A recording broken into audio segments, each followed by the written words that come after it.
Yes, aku tahu aku suruh recommend TWS earbuds yang mahal gila, harga dekat 1000, but video kali ni kita tolak tepi harga mahal, kita cari yang lagi murah and audio quality dia pun not bad. Perkenalkan Realme Buds S7 ni. Kualiti dia padu woi.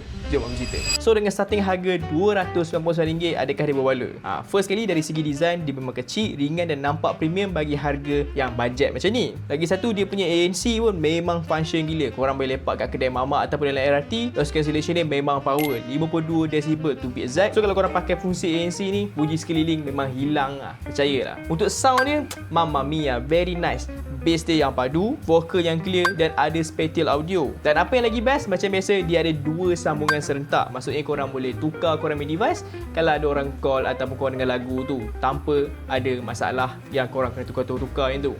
Yes, settle. But untuk ketahanan bateri pun boleh tahan dengan casing dia yang boleh bertahan lama, dan juga kalau korang dengar lagu pun dia boleh tahan lebih daripada apa yang korang jangkakan sendiri kat sini lah. So yang cakap aku menjual dengan harga RM299, aku rasa ini adalah TWS yang sangat berbala kalau korang yang tak nak carilah yang brand-brand mahal yang harga dekat 1000 tu kan. Yes, technically audio quality dia lagi bagus, but hey, $299 for this kind of thing, bala gila kan. So macam mana? Apa pandangan korang tentang Realme Buds S7 ni? Bala ke tak? Cuba tulis kat komen tu.